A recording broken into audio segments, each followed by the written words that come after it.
Greetings, I'm Barrett. And I'm Ridley. And welcome to Meet Me at the Table. Today we've got a special treat for you. We are going to be doing a 40k battle report. That's right, we have not done this before, but my son Ridley has been really into 40k and he's gotten me into it too as well. So we thought, what better way to do this than share it with all of you. So we're going to be doing a battle report with, what are we playing with, Ridley? Space Marines and Tyranids. That's right, Space Marines and Tyranids. They're coming straight from what is called the Ultimate Starter Set. We have the box right here to show you. We picked this up at our local friendly gaming store and it has gotten us into this hobby. This box alone can get you everything you need from dice, measuring tools, and 2 armies to be able to learn how to play the game. And it even comes with a rule book, right? Yes. All right, fantastic. So it's got everything you need. So we're going to go step by step through how to play this game. This, of course, is our first battle report, so we are going to go a little bit slower explaining things so that everybody that has never played before gets a great idea of how this game goes. Of course, we are using 10th edition rules, and I think that's all I have. Do you have anything to say, Ridley? No, I do not. All right, how about that? If you're excited to see a 40k battle report here on Meet Me at the Table, then of course I need you to meet me at the table.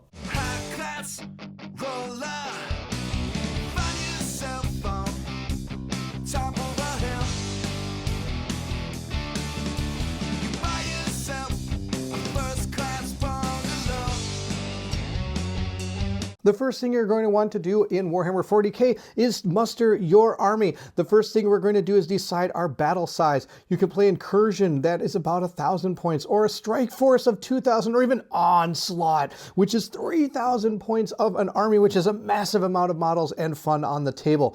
Now, of course, we're going to be playing with the Ultimate Starter Set, which comes with approximately 500 points for each side. We're building our forces to kind of meet that requirement. It's not exactly 500 once you see the army, but it's as close as we can get to a normal army size. The next thing we're going to do is, of course, select your faction and build out your enemy or your army roster. So we're going to decide what faction we're going to play. For me, it's going to be the Space Marines, and Ridley, of course, will be playing the Tyranids, and he'll be discussing his army when it gets to his point. Now we have to select an attachment for our army as well, which is going to give it some specific rules for that army and some bonuses.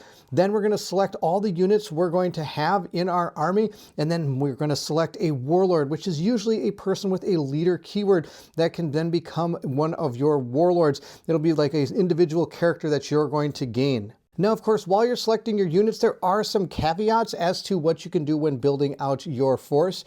You can never have more than 3 of any type of unit in your army, unless, of course, it's a battle line or a dedicated transport. You also have to make sure they're within your faction, and you also have enough points remaining in order to add that group to your army. Then, of course, your characters can be given enhancements that are going to be probably coming from the type of detachment or anything else that you have that's going to be part of your army. And of course, if you do have any epic heroes in your army, which sadly I do not today, then they're going to be given their own special rules, and they don't get the chance to be able to add enhancements or anything. Now, for this particular game, we're going to be not using enhancements to kind of make the game easier. Of course, while I'm saying that, I'm seeing Ridley over there shaking his head. He is actually planning to use an enhancement to kind of make sure that our armies are balanced when it comes to the numbers of points that we're going to be playing. The first person that is going to be part of my force is my captain in Terminator armor. He is right here. He's all painted up and ready to go. It's a really fantastic looking model. Games Workshop models, of course, if you do not know about them, are fantastically detailed and are some of the best on the market. This guy is going to be a melee beast. He's got abilities that are going to allow him to kind of help him in combat, so we need to get him in there and attacking. As we play through our battle report, you're going to be hearing us talking about different statistics, and here's just an example of one of the data sheets for my character, and we'll be talking about these as we go through the game, but I might not be showing as many of them going through it due to potentially copyright restrictions. I'm not sure what I'm allowed to show and not show.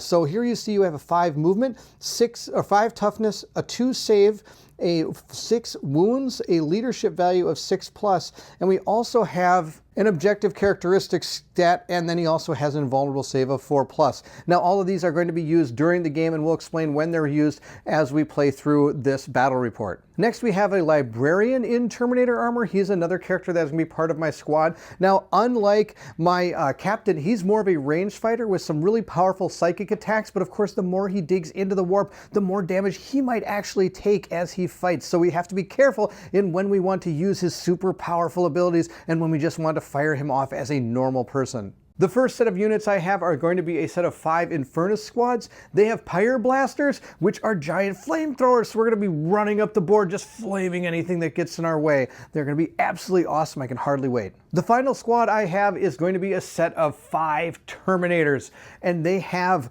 Storm Bolters. This one even has an assault cannon, and we have some power fists, and this guy even has a power sword coming in. This group is going to be marching up the battlefield and pretty much taking out anything in their path. Now the interesting thing about this group is they also could be deep striked if I want to, and we'll probably discuss that a little bit later. With my army assembled and ready to go, we are going to choose this as our warlord. Now, of course, because they are all from the same army faction called the Adeptus Astartes, they get a special ability called Oath of the Moment. This is going to allow me to reroll hit rolls and also allows me to add 1 to my wound rolls because I am using just the Codex for Space Marines. I also have to choose a detachment for this group of Space Marines, and we are going to go with the Galadius Task Force. This is going to allow my characters, or my army I should say, to have special doctrines, which I can activate on my command phase. I can do a Devastator doctrine, a tactical doctrine, or an assault doctrine, all being able to do special things for this army, and of course you'll see those during the playthrough. So now that Dad has explained his army, being the Space Marines, I am playing the Tyranids. The Warlord today is going to be the Winged Tyranid Prime. He is a very powerful melee character and is a leader of the Tyranid hive mind. He is also called a synapse creature, which means that when he is on the battlefield, he is kind of able to control some of the other Tyranids. As they are a big hive mind, he's kind of able to keep a little bit more control over them. He is a very fast as well, since he has wings, and he'll be the Warlord today. So to show off the unending swarm of the Tyranids, unlike my dad, I have some battle line, being the Termagants. These are basically just throwaway guys who you just throw into your enemy and kind of stall them backwards, or they're also really good at holding objectives, as they have OC of 2, which means that they each have, that means that one unit has 20 OC, so that is more OC than basically any of Dad's units, all combined together actually. So they are very good at holding objectives. They have some flesh bolters to be able to shoot across the field, and they are also decently fast with the assault ability on their weapons to be able to allow me to advance and shoot. I also do, obviously, as you see here, have 2 units of them. So here we have the Barbgants. These guys are the long-ranged guns of the Tyranids. They sit on my home objective and shoot across the battlefield, doing some devastating damage to the Space Marines with those big cannons of theirs, and also slowing them down, which is going to be very useful against those super annoyingly powerful Terminators. Here we have my Von Ryan's Leapers. These guys are also, similar to the Wing Prime, fast melee fighters. These guys can get in and immediately do some damage, and even if they get charged into by another unit, they get to go first, because they have the fight first keyword, which will be very useful in case I accidentally fail one of my charges with them. They'll still get to go first no matter what. Here we have the Psychophage, which is the last unit in my army and the coolest model here. He is a gigantic, monstrous tank that can run up the battlefield, has feel no pains to block damage, and is pretty tanky overall. He also has almost some acid, because his job in the Tyranid hive mind is to break down biomass, which does make people basically have their saving throw be worsened because of his shooting, which is going to be very nice. He also has a very powerful, almost like mouth area that'll do a lot of damage to the Space Marines. So obviously, looking at an overview of my army, you can see that there's a lot more miniatures than the Tyranid Space Marines, which means that the Tyranid army is definitely what you call a horde army, which means that you want a lot of models as opposed to few tanky models like the Space Marines. For these Tyranids today, obviously, like Dad said, you have to select a detachment rule. Before we do that, let's talk about the Tyranids army rule. They have 2 army rules that both really rely on the Winged Tyranid Prime here. The first army rule is synapse range. When you are in synapse range, you have to be within 6 of a synapse creature, which I mentioned earlier. He is a synapse creature, which means that anyone within 6 of him gets 3d6 to their battle shock as opposed to 2d6. We haven't really talked about battle shock yet, but when we get to that step, we'll definitely explain it more. He also makes it so that you're +1 strength in melee combat, which means that these guys go from strength 5 to strength 6, so that means that they're going to be hitting those Terminators even better than they would before, which is going to be really nice. The final army rule ability, I have 2 as opposed to 1, is Shadow and the Warp. Representing basically the Tyranids' own kind of almost like psychic connection to the warp is Shadow and the Warp, which basically forces the entire army, or opponent's army, to take a battle shock test, which is really nice because it could get them off some of those objectives that I would like them not to be scoring on. My detachment rule is called the Assimilation Swarm. Basically, it revolves around this psychophage here. When you're within 3 of a within 6 of a harvester unit, speaking the psychophage here, you get to regain either 3 battle line models, 1 infantry, so basically the Von Rheinliebers and the Barbgons can regain a whole model, and he can regain up to D3 lost wounds. He cannot choose himself for this ability, unfortunately, though, so it would have been kind of nice to have some of those River Swarms, but unfortunately there are too many points, and I wanted to make the army balanced. Finally, I forgot to mention this, but he has an enhancement that allows him to be able to select a harvester unit, basically the psychophage. As long as he's within 12 of him, instead of being within 6, his radius is now 9, so I can even heal units farther away from him. So he will definitely be swarming around these guys, healing them and helping them in melee combat. One thing I did forget to mention is that the psychophage here, with the recent balance update, has gotten a brand new set datasheet almost. He gets AP -2 with his weapons, automatically gets 6 attacks as opposed to D6 +1, and he has an ability that allows him to shoot an enemy unit, and any Tyranid model that makes a melee attack against that enemy unit gets +1 AP. Which means that these guys go from AP -1 to AP -2, which is really nice against some of those Terminators and Space Marines. Now that we have mustered our forces, it is time to set up our battle. And to do that, we are going to use the mission deck for 25-26. This is the chapter approved deck, and this is the most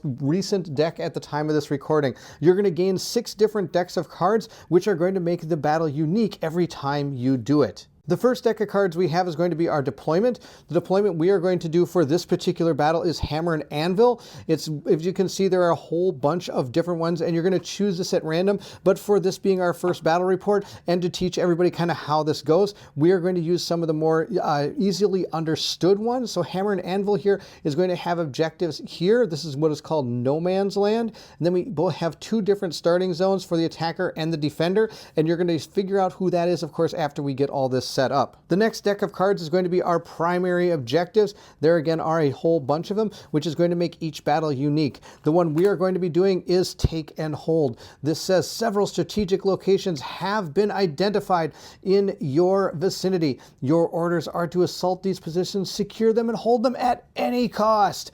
So the way we're going to score this is at the end of each command phase, or of course at the end of the turn, if the 5th turn, if you are going second, we're going to score this objective. And the player whose turn it is scores 5 victory points for each objective marker they control, up to a total of 15 victory points. So that again, like I said, will be our primary objective. The next deck of cards is our twist cards. These are going to give us special things that happen for this particular battle, which again will make it even more unique. These are a small deck of cards here, and you're going to choose one. The one we have here is called Lords of War. It says on the card, your warlords are paragons of battle, possessed for both peerless skill at arms and a relentless thirst to demonstrate their martial might in the heaviest of fighting. So until the end of the battle, we get to add 3 attack characteristics to each weapon equipped by the Warlord model, excluding vehicles. So my Terminator captain is going to be having a massive amount of, attacks coming at those vile Tyranids. Since Dad talked about the other stuff, I'm going to be talking about the secondary missions. These are basically an additional way to score secondary points besides primary. One is for the attacker and one's for the defender. For tactical missions, which is what we're going to be doing today, you draw 2 at random. You shuffle the deck and draw 2. You can discard them if you don't like them at the end of your turn for a command point, Or if you think maybe you can get it during the opponent's turn, but then you realize you can't, you can discard them at the end of your opponent's turn for no command points though. So if you don't really like your secondaries, you may discard one of them, or both of them, for command points, or just discard them because you don't think they're going to be very good. The last deck we have is the Challenger cards. The Challenger cards, basically, if you are losing the game by 6 victory points, you may draw one of these Challenger cards at the beginning of the turn that you are losing by 6 victory points in. And it can either give you a free stratagem that will help your army out, or it will be able to give you a secondary objective that you can also score, as well as your 2 secondary objectives that you score otherwise. These cards also allow for the player who is losing to possibly be able to get back into the game and score the extra victory points necessary to win. Next, we're going to create our battlefield, and here we have it all set up on our table. This, of course, is a regulation size table, being 44 by 60, and we have set out some of the terrain from the Ultimate Starter set, which are these and these. Now, we have magnetized them, so they're a lot easier to kind of set up, so we have them all set to go. We have made it conscious effort to make sure we get them all painted up at least a little bit so that they look cool out here. These do not come with the starter set. These were extra from another 40k thing that we had from a long time ago. If you can figure out where these are from, then congratulations, because that was a long time ago when I had these at one point. These right here are going to represent our objectives. The normally comes with these small objective markers, but we have managed to get ourselves a hold of these. These are going to, because whenever you're within 3 inches, you're able to score an objective. So this just gives an easier field of vision as to whether or not you are close enough to that objective to be able to score. The next thing we have to do is roll to see who's going to be attacker and who's going to be the defender. Ridley will roll first. He got a 3 and I got a 3, so we tied, so we have to roll again. Go ahead, Ridley, let's see what you got. You got a 5 and I dropped my die on the ground. Let's roll up mine. I got a 1. All right, so that's fantastic. So since I won the roll off, I get to choose to either be the attacker or the defender. Now, I'm going to choose to be the defender, which means that Dad taking the attacker means he has to deploy first. Before I deploy, I'm going to talk about the battle formations I have. Both Ridley and I don't have much in this regard, but I do want to talk about my Terminators because I am going to attach my Librarian to them, and I'm going to put them in what is called Deep Strike, which gives me the ability to put these on the table at a later part of the game. The reason that he can attach to this Terminator squad is he not only has the leader keyword, but that leader keyword does talk about how he's able to attach to a Terminator unit. So now it's time to declare my battle formations. I do not have any battle formations today. He could go in Deep Strike, but I'm not going to because he's not that great in Deep Strike.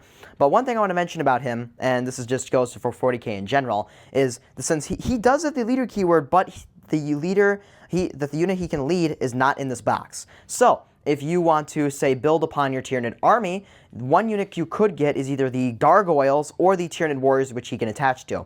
Personally, if I could choose one, I'd choose the Tyranid Warriors because they're really cool looking. But unfortunately, he will not be attaching to anything today, so he is out in the open and possibly able to get killed pretty easily. At this point, we have to deploy our armies, and being the attacker, I will deploy my units first, or at least I should say unit if I want to. So I can either choose my Inferno Squad or my Captain in Terminator armor to deploy first. This is one of my objectives in my staging area. I'm actually going to place my Terminator Captain there, a little bit behind cover. It's not really going to help him unless I'm actually fully engrossed in this cover. And you know, why not? Let's just stick him right there. Maybe that'll give him some kind of protection from anything that's coming at him. So I am now going to be deploying my first unit, and I am going to be deploying the Termagants.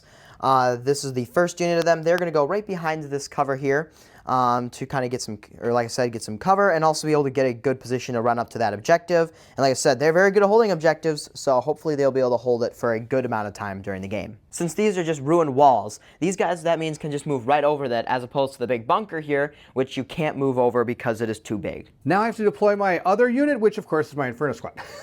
I'm just going to put my Inferno Squad, I don't know where to put them. They're going to be awesome. They're going to go flame things, I know that. I'm going to put them right here and see how much damage they can do as they go forward. I could try to put them behind cover. It might not be a bad idea. Let's get them over here. Let's put them kind of like Ridley did with his little unit there. We're going to put ours behind here in some kind of cover to hopefully help us with any kind of saves. Now, of course, I do have to be behind this line, so I'm a little bit too up. We're going to move our guys back. Get back there, guys. There we go, just like that. Now, of course, all of my units are deployed except for my Terminator units. My Terminator units are in Deep Strike. Now, according to the official rules, you cannot put more than a quarter of your army in Deep Strike, and since we're only playing about 500, this is definitely more than a quarter of my army. But to demonstrate more of the game, that is one of the reasons we're allowing ourselves to put these into Deep Strike. So now I'm going to just be deploying basically the entirety of my army at this point because Dad has nothing else to deploy. So I'm going to deploy my last unit of Termagants in basically the exact same position in the other unit of Termagants, but reversed, which on this side as opposed to on that side.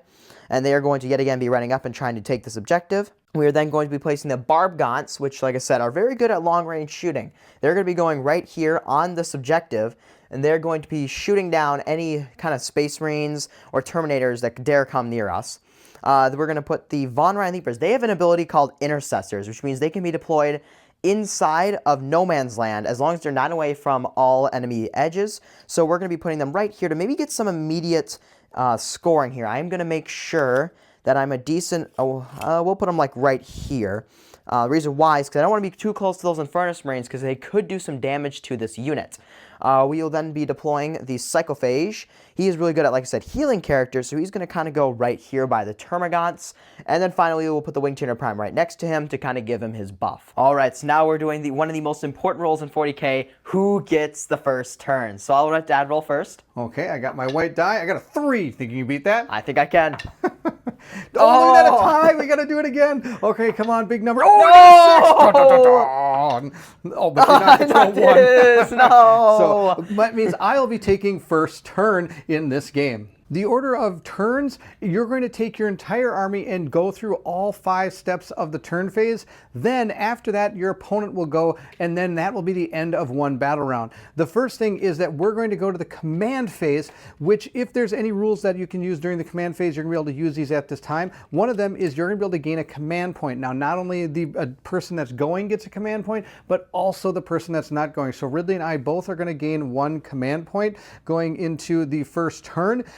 These are found in the Ultimate Starter set, so we do have a lot of these that we can use. You're going to be using these to activate stratagems and other things that your army can do. There is something that I can do during the command phase, and that is use one of the doctrines that is part of my detachment rule. The doctrine I'm choosing to use first is going to be Devastator Doctrine. I know that sounds so devastating. Let's see if it actually works. This unit is now going to be eligible to shoot in a turn in which it advances, and we're going to use that on my Infernus squad. Now, of course, when you normally play, when you go into the movement phase and decide to advance, you cannot shoot at that point. But because of my special doctrine that I can use once per game, that's going to be allowing me to do that this turn. Before I start my first turn, I do have to gain my 2 secondary objectives. So we're going to take our secondary objective things and we're going to give this a good old truffle shuffle and we're going to draw out 2 of these and see what we get. The first one we have is going to be the Established Locus. You must guide allied forces onto the battlefield by any means necessary. This objective must be completed swiftly to pave the road to victory. So here we go. We have to establish Locus action. At the start of my shooting phase is when this is going to take place. One unit from your army, if it is able to end your turn within your opponent's deployment zone within 6 inches of the center of the battlefield, you are going to, if completed, your unit establishes a locust. That's fantastic. I don't even know how I'm going to do that. Let's see what our second one is. That might just be that might be discarded. We'll see how this goes. The next one is going to be Display of Might.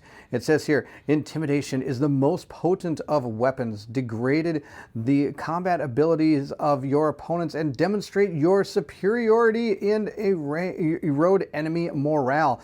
When drawn, if this is the first battle round, draw a new secondary mission card. All right, well, that one's not even going to happen. Okay, let's draw a new secondary edition. It says behind enemy lines. When drawn, if this is the first battle round, you can draw a new secondary mission card and shuffle this card back into the mission deck. Let's see what this one says. Oh, I have to get behind enemy lines. Nope, not going to happen. Let's draw a new one. That ain't going to happen. We got Marked for Death. This one I probably can do. It says here, you have been ordered to eliminate specific enemy assets to ensure victory, no matter how insignificant that may seem. When drawn, your opponent must select 3 units from their army on the battlefield. If there are only 1 or 2 units from their army on the battlefield, they must select those units. The selected units are your alpha target units. You can then select 1 unit from your opponent's army on the battlefield to be your gamma target unit. If there are no units from their army on the battlefield, discard, and draw a new secondary mission. So Ridley does have about 142 different dudes on the battlefield, so I'm sure at least one of those are going to be units I can shoot. So I am obviously going to be selecting for Marked for Death some of my more tanky or faraway targets. So obviously the Psychophage is going to be one, because I mean he's toughness 9 with like 1,000,000 health. Then we have the Barbgons, because they're all the way over here, and the unit of Termagants over there because they're way far away from all his units. Now that he's chosen pretty much impossible targets for me to kill, I do get to choose a gamma target. I'm going to choose these Von Riley Leapers. I am going to go shoot them really good. Now the 2 that they did tell me to not use or have the option of not using, I do have to shuffle back into my deck, and I hopefully don't draw them next time because those are going to be tough. Also during the command phase, I have to choose my Oath of the Moment target. I'm going to choose this one because I'm really hoping I can get to him to be able to make an attack. We'll now move into the movement phase, where you're going to move your units one at a time across the battlefield.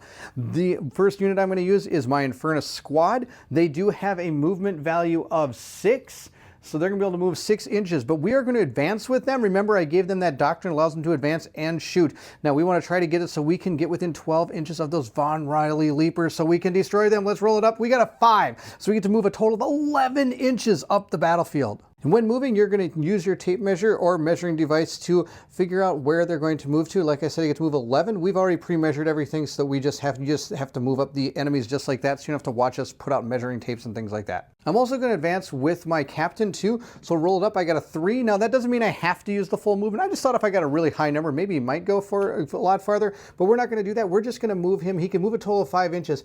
I'm going to put him so he's still on this to be able to gain the point, to be able to control the objective, but still get him farther out into the battlefield so he can potentially maybe do some charging in the next turn. But because I did advance, I am not allowed to normally charge on my when I advance unless there's some kind of special rule, or of course I use a different doctrine that I have that allows me to do that. I could still shoot though because of the doctrine that I originally activated. At this point, we'll be moving into the shooting phase, and I am going to choose I have 2 units that can shoot. One is the Infernus Squad, and one, of course, is my captain, which is off to the side.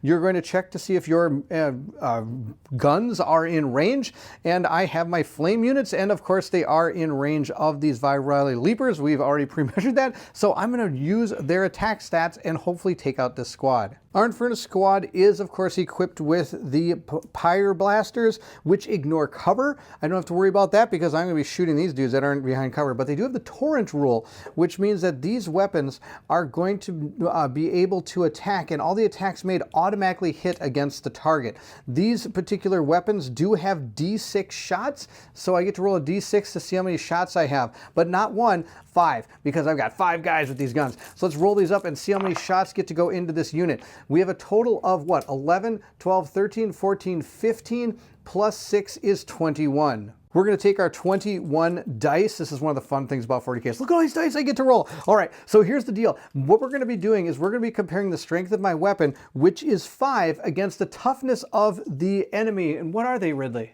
They are toughness 5, which is the equal, so that means it is on 4th, but I have an oath of a moment, near the oath of my moment, so I get to wound, I get +1 to my wound roll, so it's going to be on 3s. Let's see, we need a lot of 3s, so I'm going to remove all the dice that didn't hit, which sadly looks like quite a bit. Actually, it's not too bad. All right, and then Ridley is now going to roll to try to save. Ridley, what is the saves for those enemies? They have a 4-up save, but I believe that you have an armor penetration, which worsens the save characteristic of them. You're right, it's armor penetration of 1. So that means I am on a 5-up save here. Not very good. Ooh, but I did manage to get quite a few saves here with them. Unfortunately, that will be, since they have 3 wounds, that will kill one guy and put one on 1 wound left. Alright, so now we are going to be removing the models from the board and placing down the damage tokens. So this guy is now dead. And we are going to be putting down a 1, because that's how many hit points he has left, right here. I actually bumped him, but marking the amount of wounds he has. We're not done yet. I have bolter pistols, and these bolter pistols are going to hit on a 3+. But I have an ability called Stealth, which makes him -1 to hit. So he's hitting on a 4+, but he gets to reroll them because of moment. I do get to reroll these, and I'm glad I get to, because I got nothing but 1s and 2s on the entire roll. That, and they apparently didn't even bring their bolter pistols to the fight. Let's reroll all those and hopefully get some 4s this time. Okay, I actually got 2 this time. I'm not expecting much from the bolter pistols. They do have a strength of 4. But I have a toughness of 5, which means he's on 5s, but he gets +1 to wounds, so wounding on 4s. All right, so here, let's go ahead and roll these up and see how it does. But before I do, let's just explain a little bit about how you can determine whether or not your character is able to hit based on the strength and toughness of characters. Here is a table showing exactly how this works. So if your strength is twice or more of the toughness, I only need a 2+. If it's greater than the toughness, I need a 3+. If it's equal, I need a 4+. Strength is less than the toughness, I need a 5+. And if its strength is half the toughness, I need a 6+. Now, like Ridley said, his Von Riley Leapers have a 5 toughness, and my pistols only have a 4 strength. So that means my strength is less than the toughness, so I need a 5+. But because of my Oath of the Moment, I get +1 to my wound roll, so I only need a 4+. Come on, I've got 3. Let's at least do 1 more damage. Returning to the roll here, I get 2 that I need to get 4+. Nope, again, they did not bring their pistols to the fight. Continuing with the shooting phase, my captain, of course, can shoot as well. He does have a storm bolter equipped to his gun, his hand here. That is a 24 range, which is enough to hit this enemy over here. I'm going to stop actually trying to pronounce the name because I can't ever pronounce it correctly. They're the Von Ryan's Leapers. Thanks, Ridley. This does have rapid fire too, but that's only going to come into effect if I'm within half the weapon's range. So with that, this thing normally fires at 2, but because we have the Lords of War in effect, I get to add 3 attacks to every stat characteristic of every weapon that's equipped to my character. Which means I get to roll 5 dice, and they hit on a 2+, but because of the stealth, I have to hit on a 3+. Let's roll these up. All right, looks like I did get 3 hits on them. Because of my Oath of the Moment, of course, I do get to re-roll the hits to see if we hit. We hit with almost everything, but not quite. Now, these have a strength characteristic of 4, and we do know that enemy has a toughness of 5, meaning I need to get 4s or better to hit. Normally it's a 5, but because of the Oath of the Moment, I get +1 to my wound roll, meaning I need 4s. Let's see some. I got 2 wounds. All right, this could do it. These have an armor penetration of 0. So I need a 4-up save.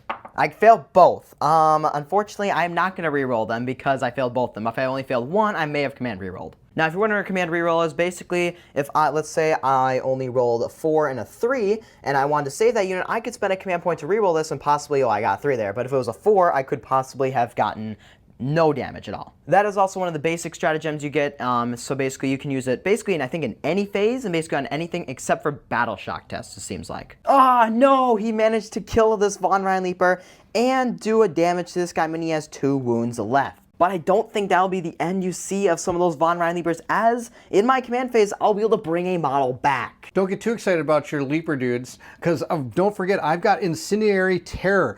In your shooting phase, after this unit is shot, you can select one enemy infantry unit hit by 1 or more of those attacks made by my Pyre Blasters, which of course I did. So that enemy unit must take a battle shock test, subtracting 1 from that test. Come on, let's see it, Ridley. Now, unfortunately, I made sure to check. I am not within Synapse range, which means that I only get 2d6 to the battle shock. And he has an 8-up leadership, going to a 9-up now because he's -1. So I better hope I get lucky here. I did not indeed get lucky, and unfortunately he fails, and he is now battle shocked. Now, unfortunately, since he's battle shocked, that means that I will not be able to use stratagems on him, and he has OC 0 now. So it goes from OC 1 to OC 0. Not a big deal, but something like him, the Psychophage, could be really bad if he gets battle shocked. Just so you're wondering, to pass battle shock, you have to either get equal to or higher than your leadership characteristic. With the shooting phase completed, we'll move into the charge phase. Sadly, of course, I did advance, so I cannot charge in this phase.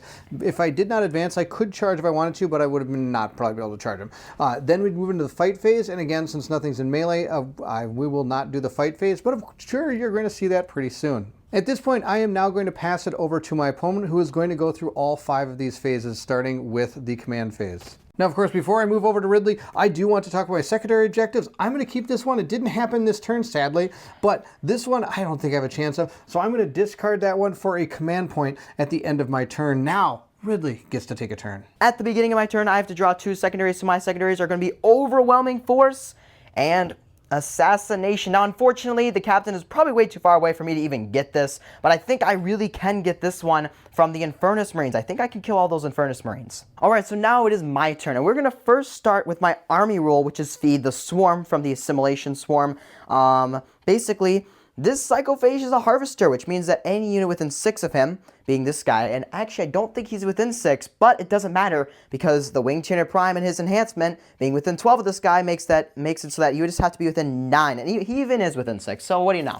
But anyways, he is going to regain either D3 lost wounds or 1 lost model. So D3 lost wounds to, like, say, the Psycho, or the, whatever his name is, the Winged Tyranid Prime. Infantry units, though, regain 1 model. So we're just going to pick a Von Ryan Leaper and put him right back on the field. And he is now at full wounds too, which means that this guy has 2 wounds left, this guy has full wounds, which is very nice. So now we're going to begin the movement phase. But we are first going to start by moving some of my units up. This squad here is now going to be advancing forward. They got a 5. That means they get to move 11 inches forward. This unit will now move up to 11 inches. I pre-measured it already, so these guys are on the objective, ready to get their 1,000,000 OC and make it so that this unit will not hold the objective any longer. Also, during Ridley's command phase, we were supposed to get a command point, so I'm up to 3. I'm going to spend one right now, and I'm going to use one of my stratagems. The one I'm going to use is Fire Overwatch, which is a basic stratagem that everybody has access to. It allows me to make an attack against a unit that has moved or charged at me. Normally when you fire Overwatch, you are going to be hitting on a 6, no matter what your weapon skill is when you're firing. But for my characters, they of course have that torrent special rule, so they automatically hit. So it's just going to be so much more flame going right into this unit. Let's try to take all 10 of those guys out. For my weapons, I'm going to roll D6 shots. We got a total of 7, 10, 17 shots that we're going to fire into them. Let's roll to see if we wound. My strength of my weapon is 5. And my toughness is 3, so it's going to be on 3+. 3+. Let's get a whole bunch of them in here. Well, I threw a couple dice out of the dice tray. I got 1, 2, 3, 4, 5, 6, 7 misses. I don't think this is enough to take out that unit. Let's see. AP -1, which means I am on a 6+ save. And you got a total of 1 save, Ridley. That's fantastic. So let's see. How many of these did I kill? Oh, did I kill them all? 1 is left alive. No. So there's still 1 guy left. Of course, we can't forget my bolt pistols. When you Overwatch, you get to fire with your weapons, and these have a ballistic skill of 3. Which goes to 6s because of Overwatch. Oh, that's right. I can only hit on a 6. Let's get some. No, we got none. So now I'm going to be removing basically everybody except for this one lone Termagant who'll be sitting right here holding on to the objective. With 2 OC, correct? Mm-hmm. So he is worth 2 of your guys. Oh, no, but I do have all 5 of mine on there, so still I have that objective. Aha, he has fallen into my trap. I have now led him to believe that these guys are actually very important, but they're not. I am now able to move all of my units here up safely. So these guys, I made sure to measure, can go right here and get a very easy charge upon the Space Marines. But while moving them, I do have to make sure I'm outside of engagement range, which is range of 1. All right, so now we're going to move up the rest of our stuff. But before I do that, I just want to mention that you cannot be within 1 of them, which I made sure that they're not within 1 because that is within engagement range. You can't be within engagement range of an enemy unit. Now we are going to be moving up the other 2 over here and then the rest of my army over there. So with the brand new update, the Psychophage here can now move 12 inches. So we're going to be moving him 12 inches up right to here. He is a very speedy monster now, and he will also be able to probably get a pretty easy charge upon those Space Marines. And finally, the final movement we have is the Winged Tyranid Prime, who is also going to be moving up 12 inches right next to the Psychophage to also get a very easy charge in upon the Space Marines. We also have this Termagant unit over here, which is going to be advancing. So we are going to roll a dice. They rolled a 5, which means that these guys are going to be advancing 5 inches. So it basically gets them onto the exact same place as the other models, getting them right onto the objective. I am going to be holding quite a lot of these objectives in the start of my dad's turn, which means he will not really be holding many objectives and getting many points. The Barbgons here are going to be moving up just slightly just so that they can go right here. They're going to be moving right onto this objective. Or, well, they're already on the objective, but they're moving kind of forward more so that they can maybe get some better shots off. The Psychophage is now going to be targeting these Space Marines with his attacks. Now, For his shooting weapon, he is going to be getting D6 attacks. So he is actually very similar to those flamethrowers where he gets D6 amount of attacks and automatically hits. He got 6. That means we get a full 6 attacks, which means we have the maximum amount of attacks possible. He automatically hits, and I have a strength of 6. And I have a toughness of, is it 4? I think it is. So that means I'm going to be winning on a 3+. That's pretty good. I got 4 wounds upon these Space Marines. And it is AP -1, so let's see if Dad can save some. I have a save value of 3+. What's the armor piercing? It is 1. Oh, so I need 4+ in order to save my characters. Oh, I got only 1 went through. Each of my Infernus squad has 2 wounds, so I'm going to put 1 wound on one of my units. I'm going to make it this guy right there. Well, actually, I should say he has 1 wound left. Now, 1 wound might not be that big of a deal, but his ability is. Now that he has targeted this unit and shot it with his ranged weapon, any unit that attacks this in melee combat gets +1 armor penetration, which means armor penetration 2, armor penetration 2, armor penetration 3. These guys are going to get toasted next turn. Oh, but how could I forget this one lone Termagant who is going to be shooting into your unit. Now, the reason he's able to shoot is because he has the assault ability, which means you can advance and shoot. So let's see if he can hit. He needs a 4. He fails, so nothing happens. The final unit that is going to shoot is these Barbgants. Now, I would really like to shoot this Terminator Captain, but unfortunately, he has the bunker. Darn bunker. I'm going to unfortunately have to shoot the Infernus Marines. Maybe I can get that one last looned off. So similar to the flamethrowers, these guys get 5d6 shots, and I did not roll very good, but that's how many attacks they are going to be getting. Now, they also have the blast rule, which means I get 1 extra dice per 5 models. Now, there's 5 models in that unit, and there's 5 models in my unit, so that means I get 5 extra dice for 1 extra dice per model. And then they also have the heavy ability, which means I get +1 to hit. So normally I'm hitting on 4s, but +1 to hit from heavy, so 3s. Am I going to have any guys left? Probably not. All right, well, how many hits did you get I there, failed Ridley? only 5 of them. That's fantastic. What's the strength on that weapon? 5. 5. Well, my toughness, I believe, is 4. So I'm going to be winning on 3s. Oh, no. Let's see. Again, you got quite a bit there that I need to deal with. I might not even have a squad left for you to charge into. Now, you do have benefit of cover, and I have an armor penetration of 0, so you get a 2-up save. I get a 2-up save? Well, I'm going to save all these. Check it out. My guys are so... Uh-oh. We missed 1. That means one of my guys is dead. But all the rest live. That's pretty good. I'll take that 1 wound, which means I've lost a whole guy.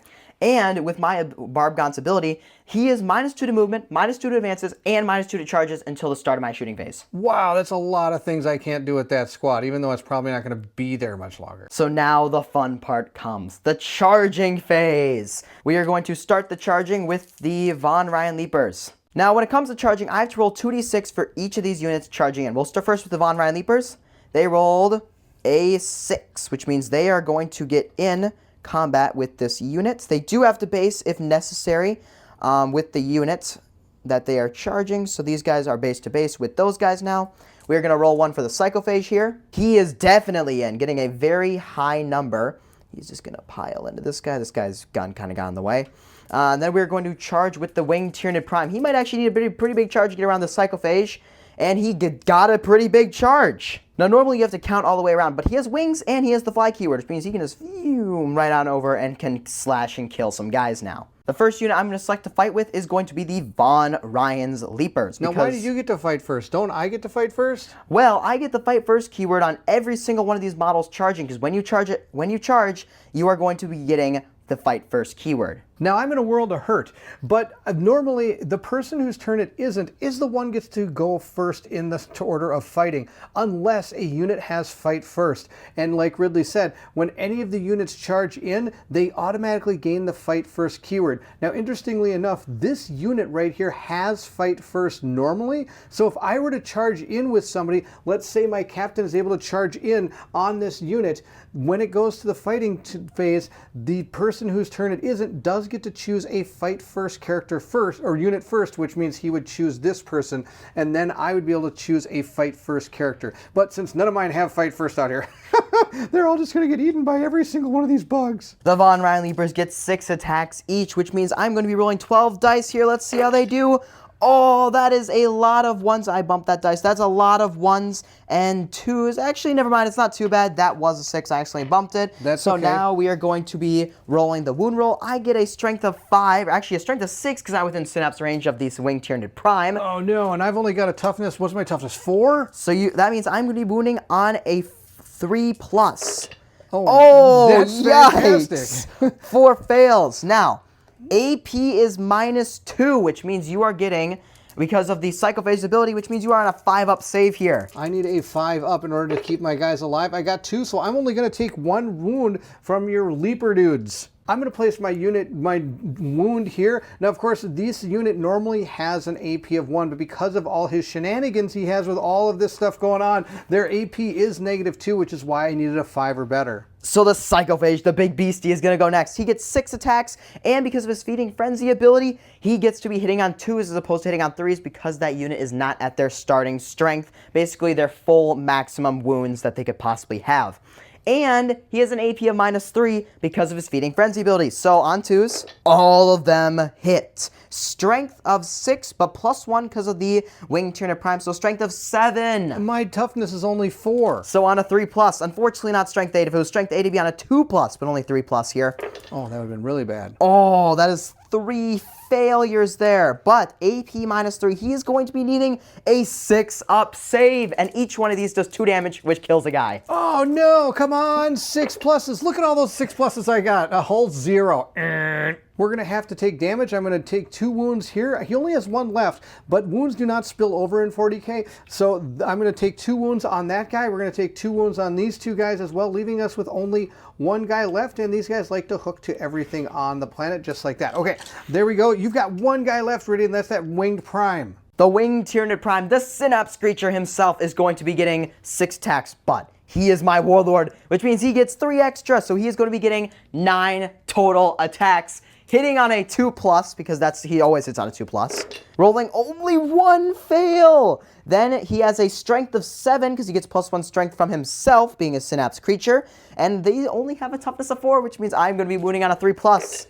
And that is only, oh, that's quite a bit of fails, but that is still 5 wounds at AP -2. He's going to need a 5-up save. I need a 5-up save. Okay, here we go. This is going to be ridiculous. Come on, this guy's going to be the super marine of the planet. Nope, he's super dead. He saved 1. Yeah, that's not enough. He's super dead. So I'm going to have to remove him from the board. How many wounds does your character do? He does 2 wounds apiece, so that you took... All right. I took like 10. Here we go. This guy's super dead. And I lost my entire Infernus unit. Now, with consolidation rules, I'm going to be consolidating this guy 3, and these guys are also going to be consolidating 3 right back here, kind of hiding away from the captain, so we might not be able to just kill them next turn. At the end of my turn, we have to see how many secondary cards I managed to score, and I managed to score 1, being the Overwhelming Force, which gives me 3 victory points. Yay! How did you get that? What does it say on the card? I managed to kill a unit off an objective marker, which being those Infernus Brains, I did manage to score it.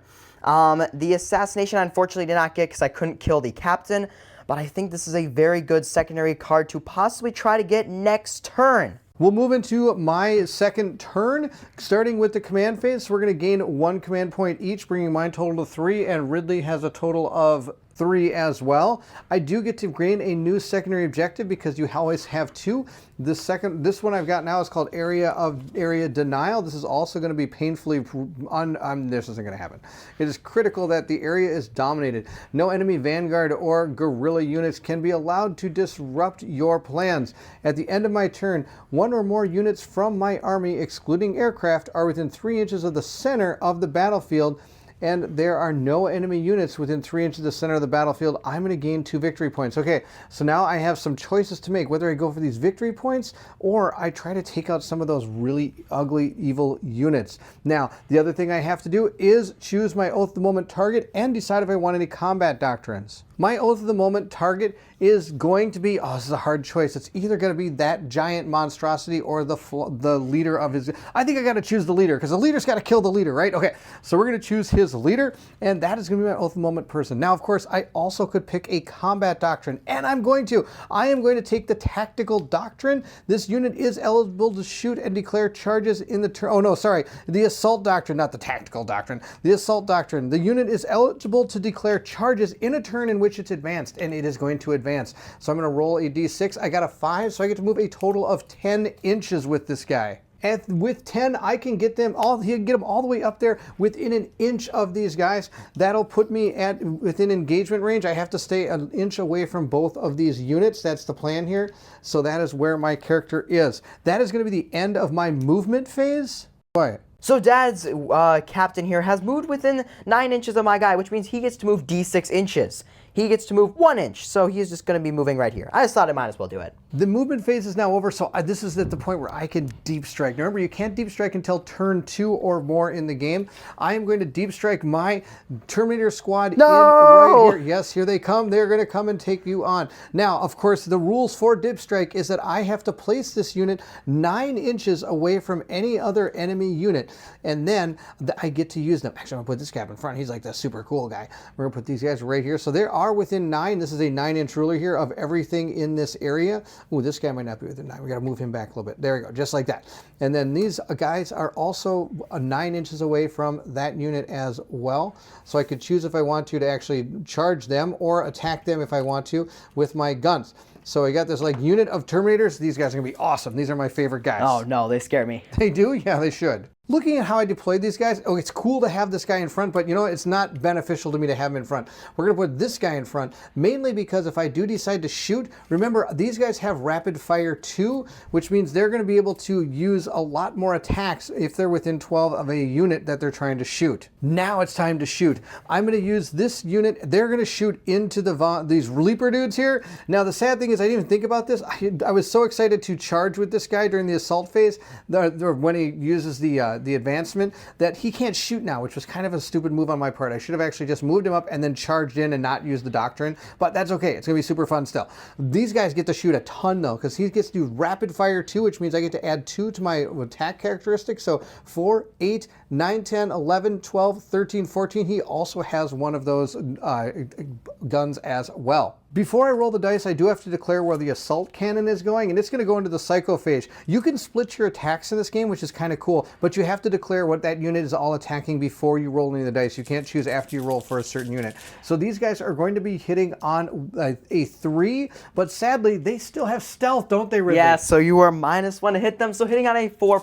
4+. Let's roll these up. I got 1, 2, 3, 4 misses. So they're going to be hitting with their assault, with their guns. Oh, that's right. This guy's led by the librarian. So before I pick all these up, I get sustained hits with these. Look at this. I get 5 more hits, because what sustained hits does is for every 6 that you roll, you get to, one of those is also going to be a hit. I don't think you're killing the unit. I then get these 1, 2, 3, 4, 5 extra attacks, so these are all hits. Now, of course, I have a strength characteristic on my weapon of 4. Now, what is their toughness? 5, which means you're winning on 5s. Oh, 5. And they're not at the moment target, so I need 5s to wound these guys. All right, I'm going to take away all of the misses here to see how this goes. That looks like quite a bit of these hit.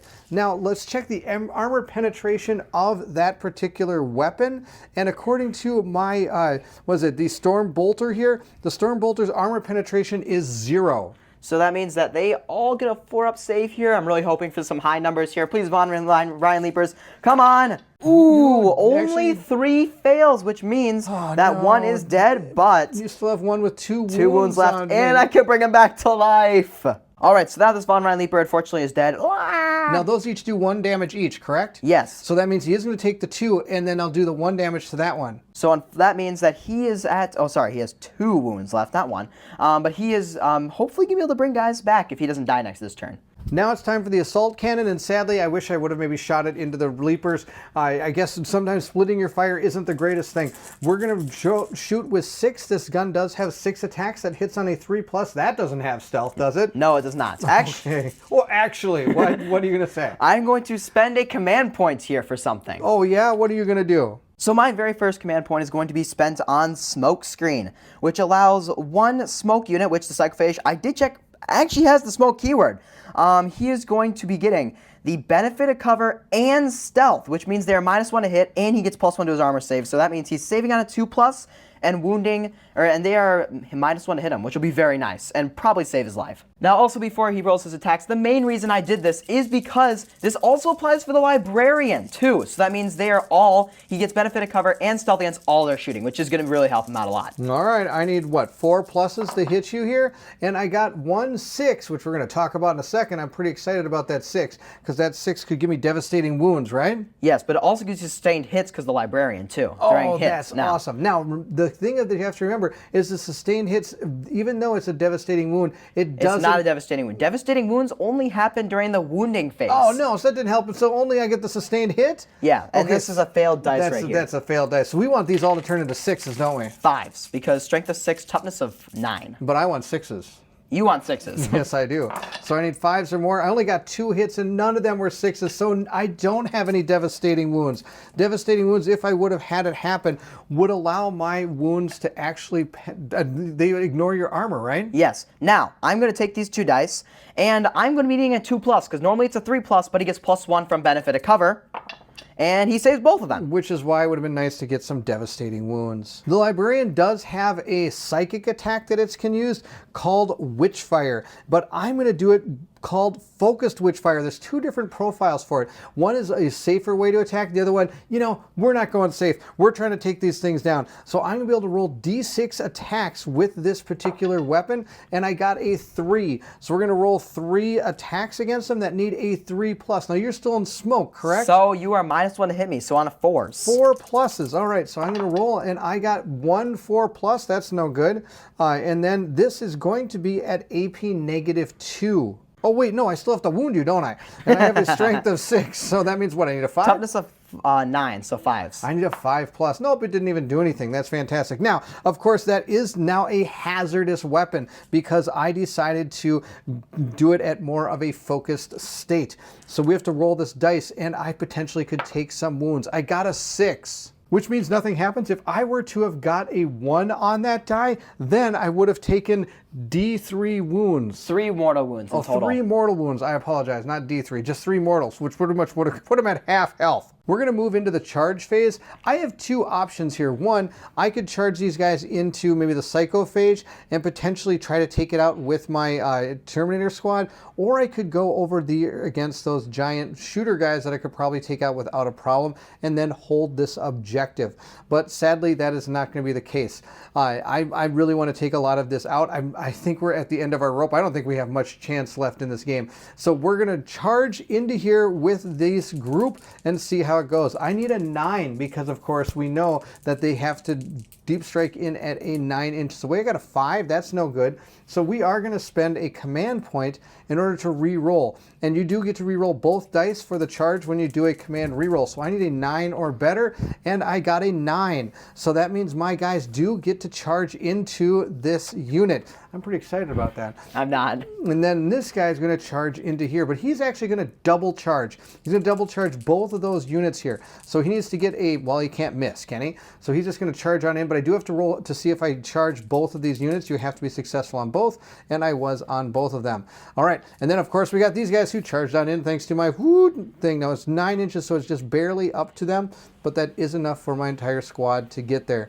Then we're going to do our pile-ins. Now, I could be wrong, but now that I think about it, I don't think I get to pile in because I got exactly that 9, so there's no other extra movement to be able to move these guys up. So the only people that are fighting are going to be these 4 characters here, and sadly, I have put them in not the greatest position because that weapon is not as good as these power fists. But that's okay. We're having fun, and we're going to try to take some of these guys out. So we're going to move into the combat phase, and do you have any fight first that is in combat right now for the No, I do not. Fight phase, I should say. No? No, I do not. All right. I was thinking about spending a command point, but I'm actually going to save it for something else even more tricky. Oh, you've got tricky tricks. That's great. I've got no tricks. I've got lucky tricks. I'm about as lucky and tricky as nothing. All right, this guy is going to attack here, and these guys are all going to attack into that. My captain does have some special abilities, and one of the things he can do is called Rites of Battle. He's once per battle round, I can choose to use a stratagem and lower its cost by 1 CP. I'm going to do that. I'm going to give him a stratagem. And the one I'm choosing to use is called Honor the Chapter. This is going to allow me to give my unit the Lance ability. which gives him +1 to wound.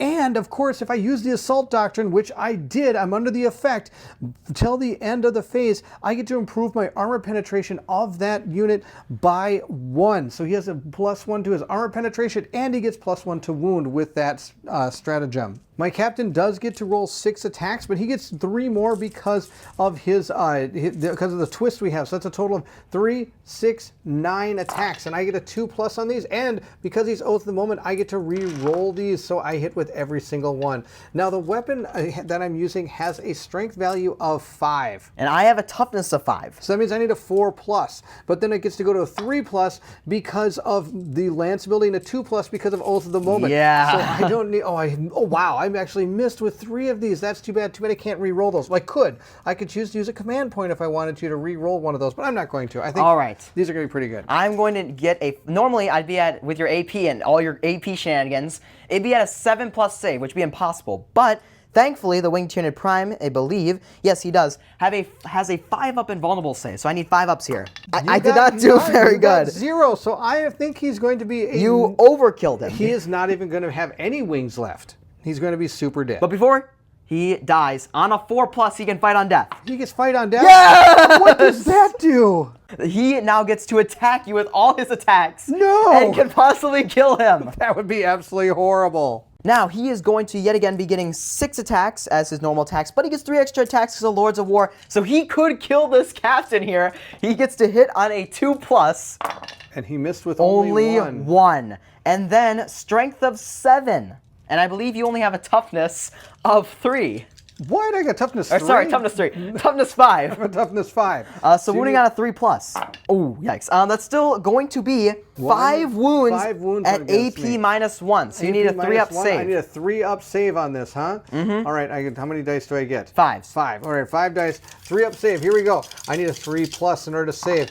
And I got 1, Ooh, 2, he's dead! That's 6 damage! Super dead. How did you do that? But I'm assuming you're going to spend a command point to reroll one of them? I should probably reroll one of those, shouldn't I? So we are going to use a command reroll, which can be used once per phase. Okay. Fail, which means fail, I can fail, fail, fail, fail, fail, Okay, fail, I need a 3+. fail. Let's see how this goes. No! I got a 6. I'm still up, but I think I'm only up with 2 wounds. You are. Oh, unfortunately, the Winged Tyranid Prime has fallen, which means I lose my Shadow in the Warp and my Synapse range, but that's okay because I managed to do 4 damage to that captain. He went down swinging like a beast and almost even killed the guy. We're going to move into the Terminators melee attacks now, or their fight phase. So I'm going to have all of these attack the Psychophage. And before you do that, I'm going to be spending 2 command points on Ablative Carapace. And that's going to be both of my command points, so I don't have any more command points left, but I believe that this is worth it to give him a 4-up Feel No Pain. Now, normally it gives someone a 5-up Feel No Pain, but because the Psychophage already has a 5-up Feel No Pain, it goes to a 4+ Feel No Pain, which is really exciting for him. They're all going to hit on a 3+. Now, the yellow dice are going to be my Power Fists,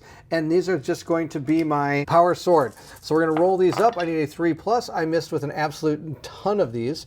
And now we're going to see if we can wound. Now, of course, the Power Fists are a little bit different. The Power Fists have a strength of 8. And I have a toughness of 9. Oh, really? So I'm still only wounding you on a 4+. 5.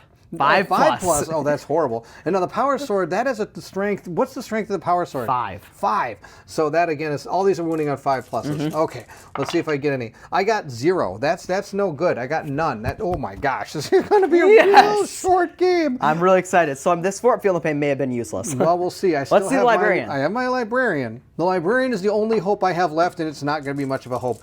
He's probably going to be reading a book instead of swinging here. He's got a force weapon. He's going to attack with this, and he needs a 3+. Now, he missed with 2, but he does have sustained hits 1, which I may have missed with my Terminators. I don't know if they didn't seem to do too well. Even I don't think they would have. I do have a strength 6. Your toughness is not enough for me to go to 4, so we're at 5+ on this as well.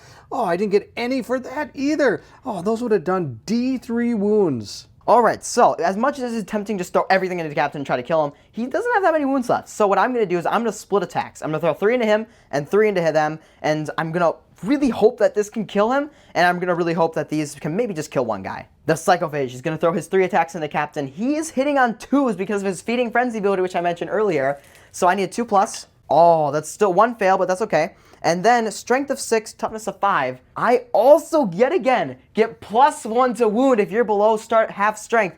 and he is below half his wounds, so I am wounding on a 2+. I wound both of them, and both are at AP -2, so you need 2 4-up saves. 2 4-up saves. Here they come. Look at that. I got both of them. I am absolutely magnificent. Well, that sucked. All right, so now it's time to throw 3 into the Terminators and see what happens. So these are on a 3, because they haven't taken any damage yet. They hit about the same many. And then we are going to be wounding on 3s as well, because Strength 6, Toughness of 5.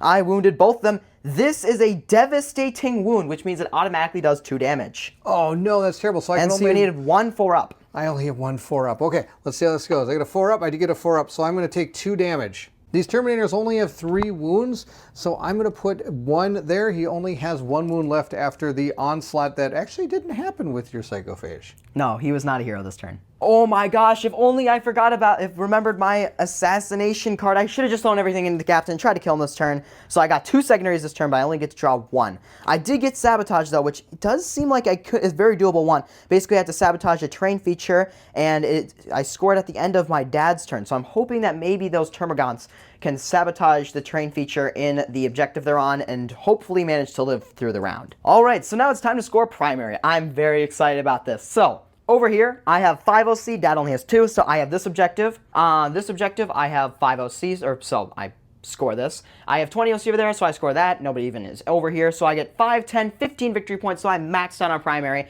Dad also forgot to mention that he had got 5 victory points for his whatever you call it, just for holding your home objective. So he's going to be scoring no victory points next turn because he does not have a single objective marker. Barf. But he might be able to maybe do something over here, maybe get some victory points then. We shall see. Also, at the beginning of command phase, we each get 1 victory point, and I get to bring back either 3 miniatures here or 1 miniature there. I'm just going to bring back a Von Ryan Leaper to hopefully come and do some more damage to that captain. No, wait. He said we get actually a command point is what we get. So we're up to 2 command points. What did I say? So we're going to start with the movement phase. So I'm just going to be moving these guys right over here by the captain, and they are going to obviously be within 1, but I'm going to try to just kill him this turn. I'm hoping to just wipe him this turn. He'll be able to shoot and maybe help them get some armor penetration stuff. This guy's also going to be moving in right here just to maybe just hide a little bit better, and he's not really going to be doing much. These Termagants are going to be moving on to the objective, and they're also going to be, instead of shooting this turn, oh crap, they are going to be sabotaging this terrain feature. So they are not going to be able to shoot, but as long as I can do that, as long as this unit is not dead at the end of my dad's turn, I will be able to get some victory points for sabotaging this. I am going to be not moving my Barbagants so they can possibly get the heavy. Obviously, there's really nothing to shoot because everything's in combat already, but maybe I can fix that by maybe moving my Psychophage out of combat. I completely forgot my Battle Shock test. I have to roll 1 for this unit and this unit. We'll roll for this guy first. He needs an 8. He fails, so that means he cannot hold this objective.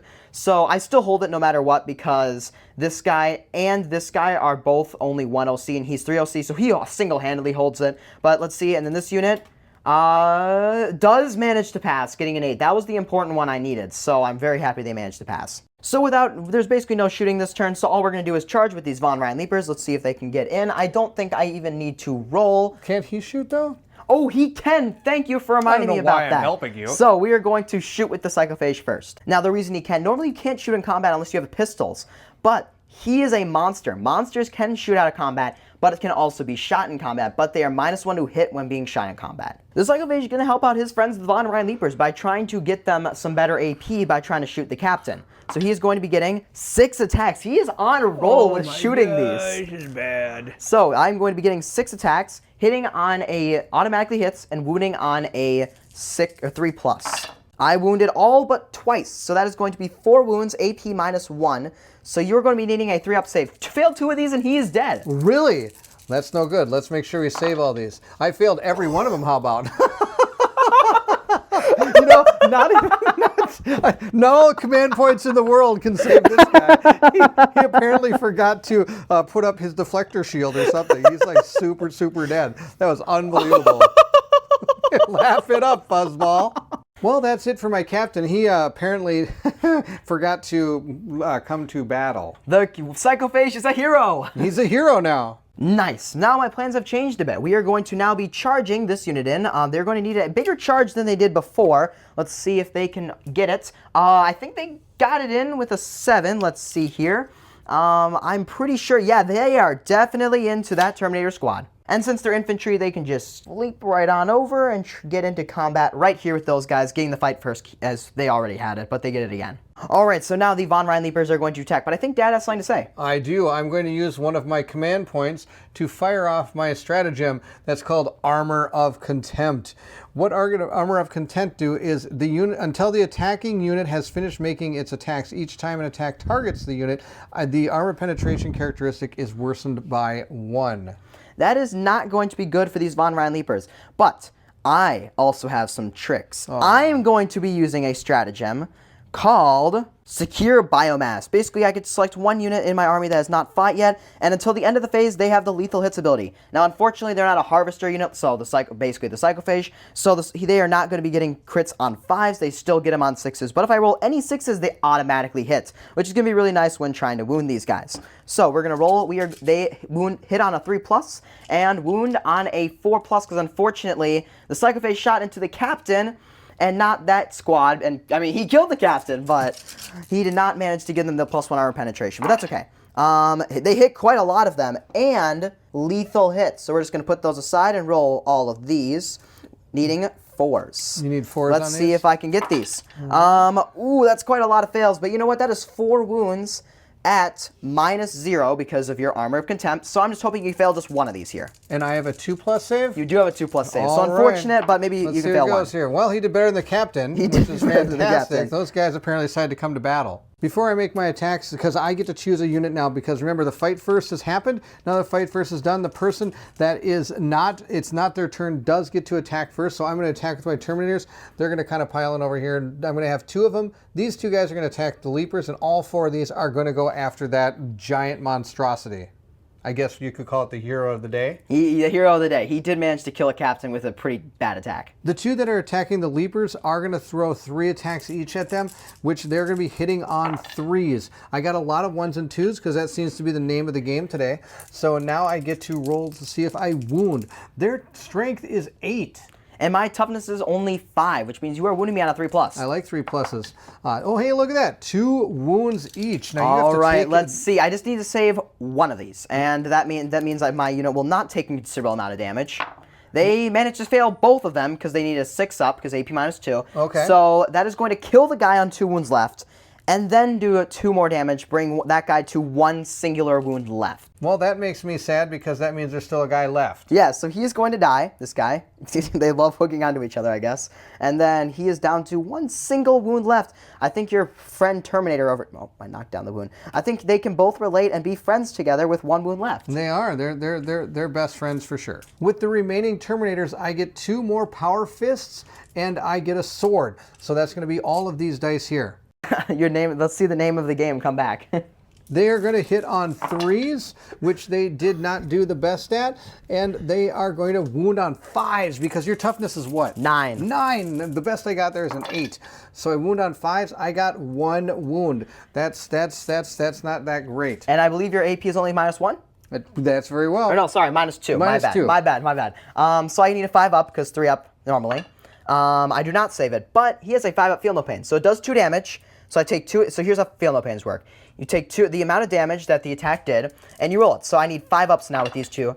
I rolled 1, so he only takes 1 damage from that attack. The Librarian is going to attack next, and sadly, the Librarian would have gained sustained hits to the entire Terminator squad. I sadly don't remember how many 6s I rolled, but he rolled 1, which is half the battle, so he's going to get an extra hit here. So you basically hit all of them. Oh, there we go. So then he's got a strength of 6, doesn't really Toughness matter. of 9. I need 5 pluses. I got 2 wounds, 2 wounds, and I have to see if you save these. What is your wounds. armor penetration? My armor penetration on that attack is a 1. Ooh, that's pretty nice. Okay, so 4 ups. I save 1. Okay. How much damage now? Well, I have to roll because it's D3. So whenever you roll a D3, it's going to be 1 and 2 is 1, 3 and 4 is 2, and 5 and 6 is 3. And I got a 6, so that's 3 wounds. So I need to roll 3. Feel no And pain. I failed all of them. So Ooh, you 3 took damage. 3 damage. So he is down to only 6 wounds left. Oh, barf. I'm never going to get that guy down. All right, so we're going to take a D10 here because everybody else used D6. He has a lot of wounds. So we are going to be using a D10 here, and we're going to be finding the 6, and we're just going to be pointing it right at him, showing that he has 6 wounds left. So I have been given Assassination, thankfully. Unfortunately, not all characters have died, so I didn't get the extra 5, but I did get 5 for killing the captain.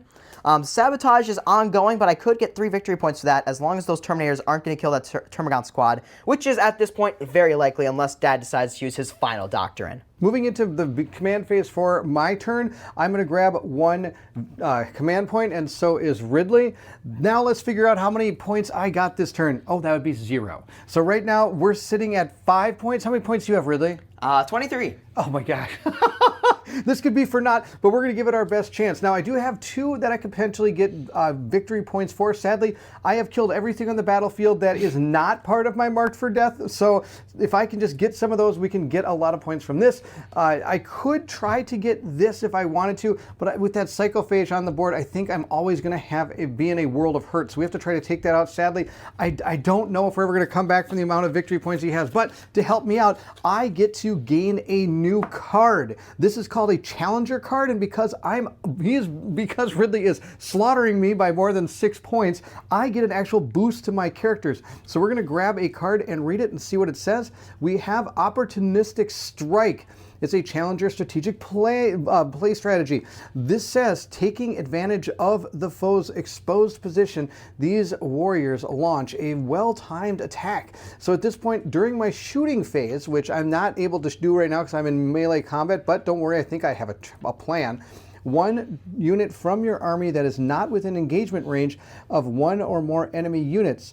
Can select 1 enemy unit that is not within engagement range of 1 or more of units from your army and is within 6 inches of and visible to your unit. Rolls d6 for each 4+. That enemy suffers 1 mortal wound. Now I could do that challenger stratagem, or I could do this and potentially get some more victory points. 1 or more enemy models from 2 or more different units were destroyed this turn. Oh, imagine if I could do that. And there's a good chance I could get that, and that will give me 3 extra victory points. If I could do all of these really quick just now, there's a chance that I could get some major points. I do have 1 more combat doctrine left, and this is the time to use it. It is going to be my tactical doctrine. This is going to allow a unit, this unit is eligible to shoot and declare a charge on a turn in which it fell back, and I think we're going to fall back with our Terminators. It's time to go with the all guts, no glory approach. We're going to fall back 5 spaces, so I've already measured that out. We're going to get our guys to right about here. These guys are all going to fall back 5 inches. Once they've fallen back the 5 inches, I'm going to go into my shooting phase, which is, now of course, remember, I can charge and shoot because I fell back because of that doctrine. Super powerful, especially with this Terminator squad. I am going to split my fire pretty much all over the place. We're going to take this huge, giant assault cannon, and we're going to go right into this. We're going to take 1 of these storm bolters and go into this guy. And then the 3 storm bolters here, I'm going to try to take out as many of those units as I can, and hopefully do enough damage that they're going to not be able to support a charge from my guys. I'm really worried about this Psychophage, but I think at this point, I don't think I have a chance of killing it. So let's see how many guys I can take out with the shooting, and then that'll help us determine where to charge. There is 1 more attack I forgot about, his ranged attack. I am going to put that into the Psychophage just because it has a potential of doing a ton of damage. Now, I do want to let you know that these are going to have cover from my attacks coming in, and of course, since that's the case, I'm going to make them my Oath of the Moment target. Let's start by taking out that lone battle line unit. I get to hit on a 3+, and I got 2 hits. That's not the greatest. So now we're going to roll to see if we wound. I have a strength of 4. They have a toughness of 3, right, Ridley? Yep, that is correct. All right, so I need 3 pluses, and I got nothing. So that guy's going to live through this round. Oh, that's so bad. My guys are in bad shape. All right, we got that auto cannon. Let's see if we can do something with that. The assault cannon has 6 shots going into the leapers. You are -1, so on force. I'm -1? But it doesn't matter. Look at that. I still got 4 attacks that go through. Now, I do have a strength 6 on my assault cannon. Toughness 5. So I only need 3 pluses to wound you. All right, we got 3 of those, and 1 of those is a 6. And that's going to mean that it's going to trigger my devastating wounds, which is going to do a mortal wound to your guy. How many hit points do you have left? 1. He's dead. He is super dead. Like I said, this guy is going to be removed from the board because of that 1 devastating wound. He only had 1 left. All the leapers are finally gone. My, what do you call them? Storm bolters. Yes, the storm bolters. They do have rapid fire too, so I get to roll a ton of dice. There normally are attacks of 2, but because of the rapid fire 2, each one of these is firing 4 shots. So we have 3 of those storm bolters going into them. I am going to roll this up, and we have a lot of things going on. First, my oath of the moment, I get to re-roll this die, and I got all of them are hits. And check out all of these 6s. Ridley, these 6s are sustained hits, so you know what happens, don't you? An extra 1 attack per 6. So that's 4 more. All right, we're going to add these all up. That's a whole ton of them. Now, the strength of this weapon is going to be a 4. And my toughness is 4. So that means I'm hitting on 4s, but oath of the moment makes get them plus 3s. 1. All right, here we go. Let's roll this up. Oh, but look at all these 1s and stuff I rolled. Wow, none of my guys decided to come to the battle today, apparently. They must have. Oh, but look at all these 6s. Oh, the 6s aren't going to matter for this, are they? No, so that means now I'm going to be rolling my save of a 4-up. First, we'll take it on the guy behind cover, which gets a 3-up save. Reason I'm rolling them one at a time is because the Barbgaunt's, one of them, is behind cover, which means that he gets +1 to his saving throw. Even without I still rolled a 4, which means he passes, but I'm going to keep rolling until he dies. So next one, he saves as well. The next one after that, he does fail, so he takes 1 damage, and he has 1 wound left. The next one, he saves that as well. Whoops. The next one, he saves that as well. The next one, he fails that. So now he is dead, and then we are going to then move into the rest of them who all just get a 4-up save. We're just going to move them out of the way there, and they save all but 1. So only 1 guy dies and 1 guy's on 1 wound left. Now, no matter how we distribute the wounds, he has to die because he is behind cover, so he will die. And then this guy I will put on 1 single wound left. That could have gone a lot better for me, but sadly it did not. I am going to roll d6 to see how many attacks I get against the Psychophage from my Librarian. Let's roll this up. I got a 1. A 1 is all I get. Well, I'm not even going to use the dice tray. I'm just going to roll it here. Well, I got a 1, so apparently that guy doesn't have enough psych to even... maybe he's psyched out from that guy. Does he explode? Does he explode? Oh, that's right. He could explode. He could explode. I got a 5. He does not explode. He did not roll 3 1s in a row. No, he did not roll 3 1s in a row, but I actually had a lot of hope that he would because of how good he is today. With the shooting phase, if you want to call it that, done, I'm going to attempt to charge, and I'm going to go into these guys. I was really hoping more of the Storm Bolters would have... I was actually hoping they'd take them all out, but it didn't happen. So we're going to charge in them. I need a 5+ in order to make this charge. I got a 6. Let's move all of these in. 6 brings them to about there. We're going to put this guy right here behind him, this guy here. This one is going to come in right there, and this one's going to charge in right there and pile in right like that. Now, one of the things I'm trying to do is keep them, hopefully one of them within 6 inches of this center objective to get at least some victory points for my team. So with that charge done, I do get to fight first, because they don't have fight first, do they? They do not. All right, so let's see if these Terminators can take this unit out. Now, sadly, it's not from the objective. I actually did read my card for area denial. It has to be within 6 inches of the center of the board. So I'm going to get my guy right there, which is going to put him exactly at 6, just inside. So he's going to be able to get that, but sadly he won't be able to fight. Maybe this group can actually punch things. Let's see how good they are at punching. I need 2s ups in order to hit these people, and I got 2s with 2 6s. And I do get sustained hits for each of those 6, so that's even more. Now to wound, they've got a strength of 8. And I only have a toughness of 4, so it's on 2+. 2+, and that's because of my oath at the moment. Well, even if you with oath at the moment, +1, you can't hit. You can't automatically hit. So you can't ever ones are always fails. 1s are always fails. That's great to know. All right, well, so lucky for you, I did get 1-1. Oh boy, so I don't think my Barbgaunts are going to be lasting this round because I need a 6-up save. So I'm going to be picking all these dice up, and I need all of them to be 6s. Yeah, that did not happen. They gave it a good go. 3. Now each of my power fists are going to do 2 damage, and you guys only have 2 health, right? Dead, dead, dead, and dead, and I only have 4 left. So you killed basically 7 guys if there was a whole unit. Wow, that would be quite a roll. Well, that's a little disappointing. Unfortunately, I lose the entire squad, but that's okay. And lucky for me, I have people actually touching the inside rim of this, so now I control that objective, and I also get this points for my area denial as well. Let's look at the end of turn here, going into my secondary missions. Now, sadly, area denial, we did not get. I did not read it correctly. I thought I have to be within 6 inches, but I can't have any enemies within 6 inches. I have to be 3 inches from the center of the board. So maybe next time I might have a chance at getting that. But for Marked for Death, I did get the 5 points because I did kill an alpha target. And I get 2 points because none of your alpha targets were destroyed. Oh no, I don't get the 2. I only get the 5 points because I killed an alpha target. Now, if I hadn't ever killed an alpha target, but I got the gamma target, I would have gotten 2. So I get 5 for this, and I get 3 for this because I did kill 2 or more enemy models from 2 or more different units. And I did that. I killed a Leaper, and I killed your entire squad. Oh no. So I have gained a total of 8 more victory points, bringing me to 13 victory points. Now, before he does that, I also scored 1. I scored my sabotage because he did not manage to kill my squad. I got 3 victory points for that since he didn't kill all of my termagants trying to sabotage that serene feature. It is now my turn 3, and so I'm going to be drawing my 2 secondary missions. I got Engage in All Fronts and Attempting Target. Let's look at Engage in All Fronts here. Basically, the 4 different table quarters of the battlefield, I have to have a unit presence there, at least in 2, 3, or 4. I think I can get 3. Unfortunately, I don't have enough units to get 4, but I think I can get all of my units in different quarters. And then for Attempting Target, I need to basically control an objective that my dad chooses in No Man's Land, and I need to hold it, and I can get 5 victory points for it. And unfortunately, Dad has no units in No Man's Land, and I have pretty much all the objective markers. So you get to choose one objective marker to be the Tempting Target. I have to choose one of these 3. These are all terrible for me. Actually, you know what? I'm going to have you take that one over there, and that's because I know you're going to get this, but at least I can get over there and probably kill that unit next turn, and that means they have to stay on that objective in order for you to score those points.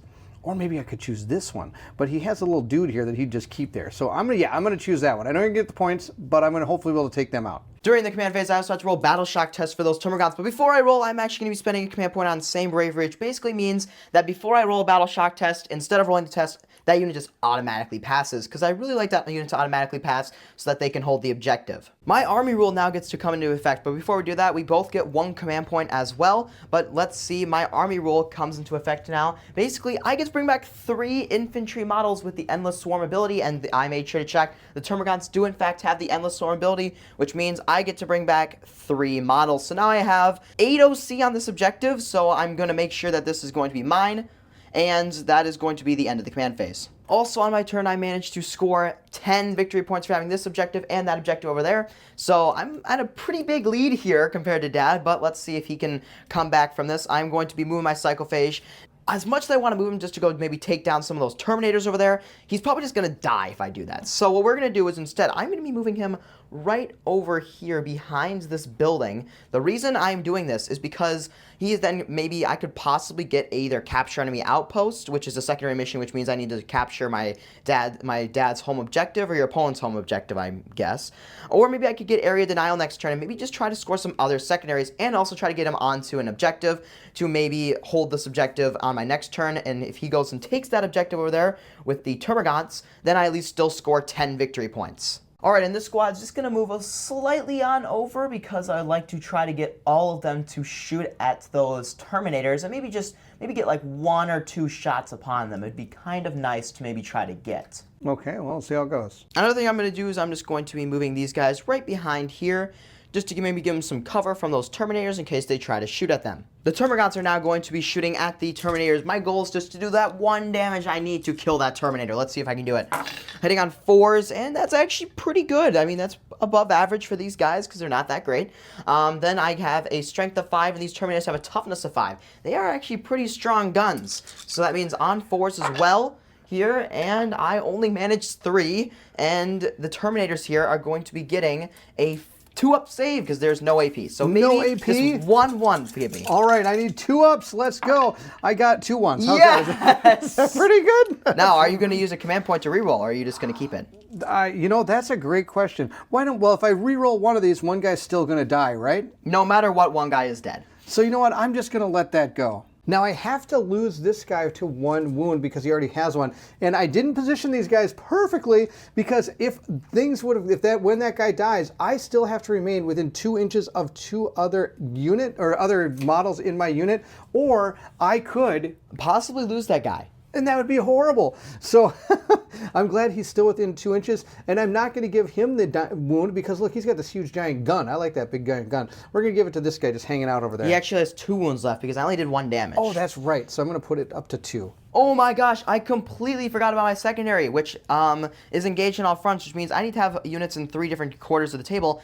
And I kind of forgot about that with the Psychophage here. Dad has graciously, we measured it out a bit. He is able to just move slightly over here a little bit more to be able to score that. Unfortunately, he's a little bit more out in the open, so he could probably get shot at from those Terminators now. But that's okay. I'd rather try to score the victory points here and now. Let's go. I managed to score both of my secondary objectives. So I got 5 plus 2. So I got 7 victory points from my secondary objectives. I'm pretty happy with that. We'll move into my turn. I'm going to gain a command point. We're at the top of turn 4. We do play up to 5 rounds, so we'll see if I can get enough victory points to come back from this. Where we stand point-wise is 50 to 13. 40 to 13. Oh, is it 40? Okay, it's not as bad as I thought. It's just very bad, not totally unstoppable.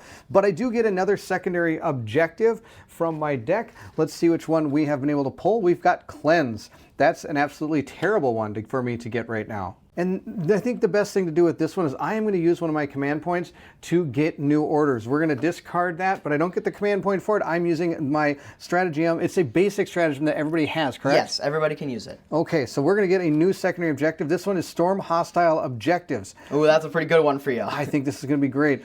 If it's the first battle round, I can draw it again, but I'm not. It says here that when you control one or more objective markers that were controlled by your opponent at the start of the turn. So I have to try to get to another objective marker, and then that way I can storm a hostile objective. And because I was nice enough to let Ridley move his guy a little bit, he's nice enough to let me discard this at the end of his turn because I don't think there's a way I'm going to get that. So instead, we're going to get a new one for that as well. We have behind enemy lines. If it is in the first case, so what I need to do is I need to have 1 unit from your enemy, or army, sorry, excluding aircraft, that is wholly within your opponent's deployment zone. And I'm going to be able to get 3 victory points. Now, sadly, these don't mix together, but, you know, I think it'll be okay. Now, sadly, these two are not going to be working together, and I can't use a stratagem more than once per turn unless there's a special rule for it, and I don't have any special rules that are going to allow me to do that. So I'm stuck with what I got, but I do get a challenger card. Let's see which one I got. It says Strategic Retreat. Well, I think that's kind of what my guys are doing right now anyway. It says here at the start of your shooting phase, one or unit from your army, excluding monsters or vehicles, that are not within engagement range of 1 or more enemy units, I can remove the unit from the battlefield and place it into strategic reserves. They probably want to go there, but I'm not going to let them. So we're going to do a challenger mission most likely. It says here at the end of my turn, for each of the following areas, 1 or more units from your army, excluding aircraft, from the and battle shocked units are wholly within the area, your deployment zone, 6 inches of the center of the battlefield. No man's land, your opponent's deployment zone. I'm going to get 1 point for every area I'm able to get to a maximum of, what is this, 1 victory point per unit. All right, we only got 1 unit. So, wow, I really got some bad things here. Now, I'm out of doctrines, but I still have my Oath of the Moment, and I'm going to choose that unit as my Oath of the Moment unit. I know it'd be fun to take out the Psychophage, but that's where I'm going, and I'm hopefully going to get some points from that. I also get 5 points for holding this objective, which brings my total to 18. Now, of course, Ridley has 40, so again, I think we're a little out of reach here, and I haven't been drawing good secondary objectives, and, well, you know, sometimes they don't really roll. Sometimes the dice just tell a story, don't they? Yes, and the story today is Tyranid victory, basically, because these guys could not roll today. No, but I am going to move these guys up to about here. They get to go about 5 inches, so I'm going to move all of them up here, giving me the ability to shoot anywhere I want without against these guys or against a Psychophage if I wish to. So let's see, what's the best person to shoot? They are within 12 inches of the Psychophage, so we are going to use Rapid Fire 2 with all of my bolters, and then I'm going to be able to use my gun, my big giant assault gun against this thing as well. All right, before he even does his shooting, I'm going to be spending a command point to automatically give him stealth, which means that he gets to have the stealth, or sorry, it's smoke, but he gets stealth from it, as well as getting the benefit of cover, which he already had benefit of cover, but I really need that stealth. It's out of control. All right, so my guys are all hitting on what, a 4? A 4. 4 plus. Now this big giant die is going to be the amount of attacks that my librarian gets at him as well. So let's see if we hit with any 4s. Well, this is out of control. All right, now the white dice in here are going to be that cannon. which are the big assault gun, which is awesome. This one hit, and this one is a 6, which is fantastic. We're going to kind of put these all around the thing here, see how many I got, which doesn't look like many. These all miss. Now I do get 5 attacks with my psychic. We'll do that after we finish out how many these wound. Now I do get 2 6s, so that means they are going to be sustained hits. Sustained hits, that's right. All right, now I get to attack with and see if we wound your guy. Now my gun, what is your toughness? 9. So they're all hitting on what, 5s? 6s. 6s? Oh my goodness. I think my autocannon actually hits on It wounds is on a on 5. 5s, 'cause Okay. it's strength 6. Here It we has go. higher strength. Let's see how this goes. Well, they needed 5s with the. Oh, that didn't. Okay. Oh boy, 1. I got 1 hit. Okay, maybe I should have shot at this guy. And I'm going to be getting a 2-up save. 2 up. He's oh fine. My gosh, totally fine. Now I get my 5 attacks with this guy. This is the scary one. This is the scary one. So these 5 attacks are going to hit on. Was it still a 4? 4s. 4s. All right. Let's see how we do here. Well, I got 3 of them. He decided to show up today. I did. He did. And you get those 2 attacks back because of the 6s. Oh my goodness, they're sustained hits? All right, we're gonna roll these up. Now his strength is, what is his strength? 6. So I'm still rolling, wounding on 5s, right? 5s, because my toughness is 9. Okay, now if I would have made him a note at the moment, it would have been 4s, but I 4s. didn't. All right, so they're 5s. And he apparently forgot, well, so he apparently hit you with flowers and bunnies, and he did not actually do any damage to you. Does he explode now? Oh, that'd be a big one. Let's see how we do. If I roll a 1, right? Wow, he is really good at saving those, but he just Can't do anything to the enemy. Oh, he's just so strong. I'd still like to go after that psychophage, but I think he's just too tough and scary for me. We are going to charge into this group right here and hopefully take that entire group out. I need a 4 to charge in on him, and I got an 8. So that's going to be absolutely way more than I need to charge into them. So we're going to move all of these guys just right into combat with this group here. Here they come in. Oh my gosh, this is going to be awesome. All right, my guys are okay. Actually, I'm going to switch this up because we already learned the hard way on this one. I almost put the wounded guy in between another group there. All right, there are our guys. We're going to go into the combat phase, and I get fights first because they don't have fight first, do they? No, they do not. Due to my Orth the moment, I hit on a 2+, which is going to be great, and I get to reroll misses, thank goodness. Now the white dice are going to be the power weapon from the librarian, and all of those do hits. And I think, if I remember right, I get 2 sustained hits with these 6s. So I'm going to put 2 more attacks in, 1 white and 1 yellow. I don't think it's going to matter because they all wound on a 2+ as well, correct? All right, let's see how this goes. I missed with 2 of these, so 1, 2, 3, 4, 5, 6, 7, 8, 9, 10, 11, 12, 13. Don't roll any saves. Now my power fists have a -2 AP. Which means I don't even get a saving throw against them. Oh my gosh, that's out of control. So that is going to be 1, 2, 3, 4, 5, 6, 7, 8, 9 dead from the power fists, and I have to roll all 6 ups on the white dice because I believe your librarian only has an AP of -1. I think you might be right, so go ahead and roll those up. Nope, you didn't make it. Yeah, they're all dead. You're super dead. Well, that sucks. I guess all these guys are dead, but you know what? That's okay. Sometimes with Tyranids, you kind of learn that you lose a lot of guys, and you don't normally get to do the damage back, but you do definitely hold on to objectives very well, which we've seen this game. And I am going to consolidate 3 inches. I'm actually going to consolidate this way. I'm ready for that guy to come running at me, and I'm super excited to see if he is going to bring that, what is it? It's the psychophage towards me. I don't know. We'll see what happens. At the end of my turn, I'm going to get a total of 5 victory points for these 2 things here, but I don't think that's going to be enough. I'm sure everybody sees the writing on the wall, but we are going to go into Tyranids turn 4. My apologies. Time to draw my secondaries and also get a command point, which means I'm up to 2 command points, which means that this psychophage might just be kamikaze into that unit and trying to do as much damage as possible. So the first one I get is Establish Locus, and the second one is Cleanse. Cleanse, I think I can do with my Termagant unit, and Establish Locus here, basically I have to be within 6 in the center of the battlefield to Establish Locus, or I could do it in my opponent's deployment zone. So I could just try to get 4 victory points from that. But I think at this point, I think we kind of see that the Tyranids are going to win, so I might just try to go with that Psychophage into those Terminators and see what they can do. Bring it on. We do have the secondary objective Cleanse, as I mentioned earlier, which means these guys are going to be trying to cleanse this objective and trying to get 2 victory points for that. So I have a decision to make. I could either rub it in Dad's face even more and try to get even more victory points, or I can just go everything into that unit with the Psychophage. I think that's what I'm going to do. I believe I'm just going to have him move up right here next to these Terminators and just try to kill as many as he possibly can, and maybe even kill the whole unit if I get lucky enough. But I do have to be within 1 inch, so I'm just going to make sure I'm within 1 inch of them, and I've checked and now we are good. Before we continue, I'm also going to mention that I'm spending a command point on Insane Bravery on those Termagants because I really need that objective. So we are going to first start shoot with the Psychophage now that it's the shooting phase. And I got 6 attacks! That is the 3rd time I have rolled a 6 in his shooting. So we're going to be getting 6 attacks. They automatically hit strength of 6. What is your toughness, Dad? Oh, I think it's only 5. So on 3s. And he hits all but one of them. Now, the 6s help you in any way? They do not this turn. Okay, so I have a save of 2+. What's the AP? AP is -1, so he is on a 3+ It's only 3+, now. so I've got a pretty good chance here. Well, nope, I still managed to get 2 of these. How much damage do those do? 1 damage each, which means 1 Terminator is dead. I'm assuming you're in a command reroll. I am going to use a command reroll, and I can do that once per phase. So I can do it during the shooting phase, and I could even do it during the fight phase as well. So let's reroll that one. I got a 3. Which means you did pass. I did, so I only take 1 damage. So we're going to tick this guy down to 1 wound left. The charge phase, and also this unit is now at AP, or I get +1 AP against all these guys, so he's at AP -3, so even if you did the Armor of Contempt, it'd be absolutely useless, because it would always be at a 4-up, because your 4-up invulnerable save. Let's see if he can make the charge, though. Well, I mean, it was close, but he's close enough, so he does manage to actually make the charge. I'm actually going to try to move a little bit more over here to try to make sure that not a lot of these Terminators will really be able to attack me this turn. I could use some stratagems this phase, but I'm deciding not to because the only one that really seems to be very good is that lethal hits one, but he has devastating wounds. So I wouldn't really get to do many of those devastating wounds, which I'd much prefer over the lethal hits. So we're going to get these 6 attacks, hitting on a 2+ because they are damaged. He hits every single one of them and could have gotten 2 lethal hits here because he does get crits on 5s because he's a harvester, but I did not use that stratagem.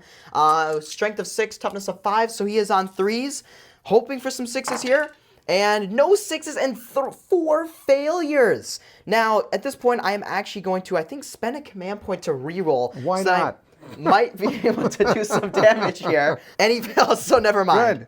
All right. Now I am going to roll up my saves. AP is -3. So normally I have a 2+, which would go to a 5+, but my Terminator unit automatically has what's called a 4+ invulnerable save, and you can choose to either use your normal save or your invulnerable save when you take a hit. So I'm assuming you're going to choose your invulnerable save. I am going to choose my invulnerable saves of 4+, and they did really good at that.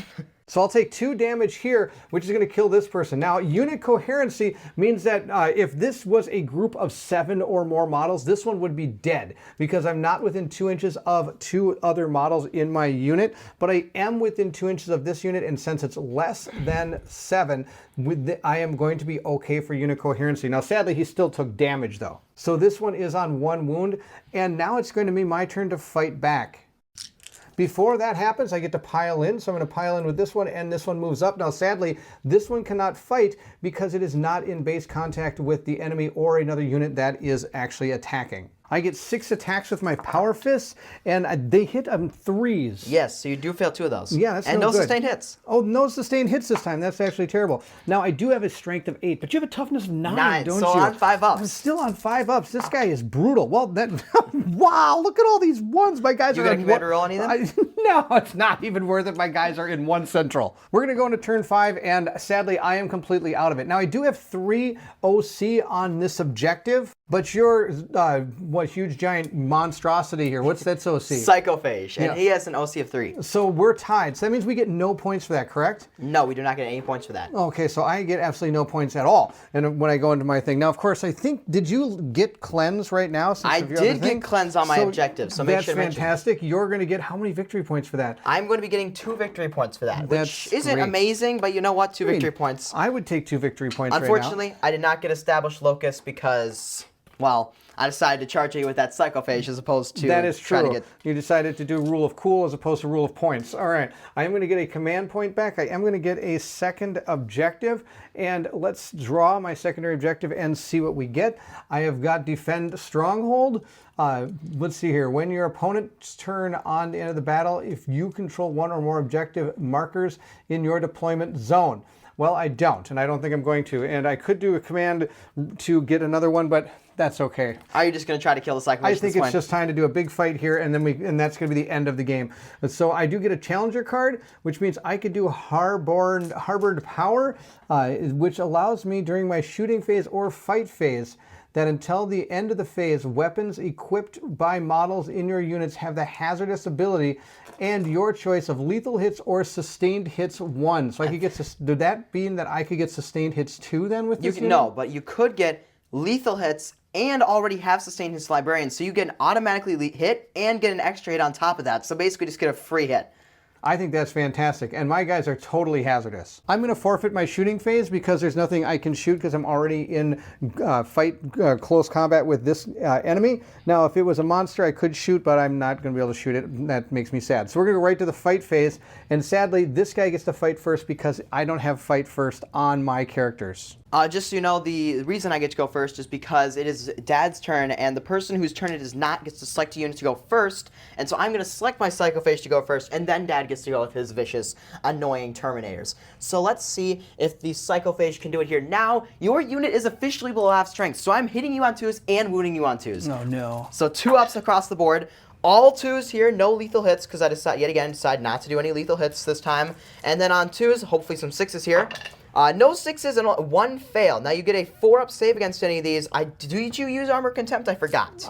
Do you think I should? I think you should. I'm gonna let you use it now because we kind of moved a little quickly. I'm gonna use Armor of Contempt, and that gives my characters, what does it do? It now -1 to AP, so I only have AP -1 now as opposed to AP -2, so you're on a 3-up save. I'm on a 3-up save. That's gonna be fantastic, and I still got some 1s because my characters are all about 1s today. It's their favorite number. So how many damage per hit do you do? 2 damage. Now, do you want to command reroll 1, or are you just going to let the unit, or he's going to die no matter what, but you could spare the guy from some damage. That's okay. They're not going to command reroll that because they've already disappointed the Emperor enough. They're just going to die. And so he's going to go down to 1. Now, I am going to call Oath of the Moment on this target. There's no reason not to. I'm going to fight, but before that, I can pile my guys in here. So we're going to move this guy to here and this guy just right up there. There they go. They're both going to try to fight this guy. We'll see how this goes. I get to roll up 3 for Power Fists and 4. I only get 4 with my axe, or my power weapon, I should say. We're going to roll these up. Oh, look at all these 1s again. That's fantastic. You re-roll them, though. I do. You're right, because they're the Oath of the Moment target. And you're going to all hit this time. And this is sustained hits 1. So you did get those 5. That's fantastic. And this 6 is a lethal hit, so I'm going to put it over here. It automatically wounds, but the 1 for the sustained hits does not count towards that. Now, if I remember right, they have, what am I thinking? They're all going to wound on 5s, aren't they? But you get +1. Oh, because of my Oath of the Moment, so it's 4 pluses. And again, I've got an absolute, apparently there's nobody shining on these people today. So here we are with all of our wounds. Now, if I believe I'm correct, these are only AP -1 and these are AP -2. Correct. So 5 ups with the yellow and 4 ups with the white. And the Psychophage is an absolute unfortunate failure here and only manages to save 1 of them. Fails 3 of them. These are D3 damage apiece. These are D3. Oh, Ridley, I could take this guy out. Let's see how I do. I got 3, 4, 5, and then this is another 2, 6, 7. I took your Psychophage down. Now, before you do that, I have my Feel No Pains. Oh, no. 5 ups. He unfortunately only passes 1. I'm going to spend 1 of my command points to reroll 1, though, because he has 6 wounds left. So if I can just make 1 more Feel No Pain, I manage to live with this unit. I managed to pass! He lives with 1 wound. I might have bad news for you. This is 3, 4, 5. And remember, my Power Fists do 2 damage each. Yes, I did all that together. Yeah, but you did 1, 2, 3, 4, 5. Oh, you did! Oh no, that's fantastic. He's alive with 1 wound! And what do you know, my son does math better than I do. What a surprise. That did bring the Psychophage down to 1, and I think at this point we're going to call this. I have no way of doing it, and we know this. We see the Terminators are pretty resilient, along with your, what is this thing called? Psychophage. Oh, Psychophage, that's right. Now there is, of course, one thing I forgot to do is both these guys do have hazardous. I have to roll these up, and he did take some damage here, so this guy is dead, meaning I would have just had my librarian left for the Psychophage to chomp on. Little does this librarian know that this Psychophage loves Psychers. So he actually gets Anti-Psycher 4+. If you're wondering what that means, I'm just going to quickly tell you. We are going to call the video here, but I just want to quickly tell you what anti-things do. So basically, if you have, let's say, Anti-Psycher, any unit that has the Psycher keyword, he has Anti-Psycher 4+, which means that when you're wounding, you get critical hits on 4+, which means with devastating wounds, I get devastating wounds on a 4+, which means that your librarian would probably be taking a massive amount of damage. That's no good. So there you have it. That is the end of the battle report. I would have liked to say these Space Marines got taught a lesson. The Tyranids have eaten all the biomass on this planet, and that librarians is holding the line against the Psychophage and the Termagants. He's trying his best. He probably didn't make it. Not going to make it, but that's okay. That's the best part about 40k is it's always a treat to play because these the dice tell a magnificent story on the battlefield. So there you have it. That is our playthrough of 40k using the Ultimate Starter set. Of course, using the Warhammer 10th edition core rules and our new set of battle, what are the battle tactic cards? Or what are those called? Mission decks. Mission decks. Thank you so much. Now, if you're interested in more content, please feel free to like, subscribe, and hit that bell symbol so you know when more content comes out. Ridley and I are hoping to do a couple battle reports, maybe about one battle report a month, and we're going to be expanding this to become a larger force and things of that nature, and also move the videos along a little bit faster. We're hoping that this one could be a good stepping stone for those that have not seen a battle report before and may be interested in learning how 40k works. I know that you might have some custodians in your back room, and I have some demons that I'd love to put on the table. I bet you would. So look forward to some more unique and new armies to hit the table soon. Also, if coming into the future here, we also are hoping that if you do enjoy this, that if you go buy one of these starter sets, there are ways of expanding these armies through not only getting, those combat patrols, also you could just buy units and paint them up and get them on the table. This game is a ton of fun. Like I mentioned earlier, for the Tyranid players, Tyranid Warriors would be a very good option because the Winged Tyranid Prime can lead them, and so then the Winged Tyranid Prime, as we saw today, kind of got absolutely destroyed immediately. No, that's how it goes. Also, if you see any rules errors during this video, please leave them in the description of this video. We'd like other people to be able to learn from this video, and that way they can read the comment section to find out things that we may have done wrong. One thing I can already know that we did wrong is I actually moved my Barbgons first turn. I didn't think I did. So they should not have gotten the heavy ability, but I moved them up first turn, so they shouldn't have gotten it, but we thought we didn't move them up because I don't ever normally move my Barbgons. So there you go. Also, there are a ton of armies to learn from, all of them having their own keywords, their own detachments, and their own enhancements. And their own army rules. And their own army rules. So there's a ton of fun to have in 40k. So there we go. If you're excited to see more battle reports, or of course anything else that Colin and I have coming up, and even Ridley too, then I need you to meet me at the table.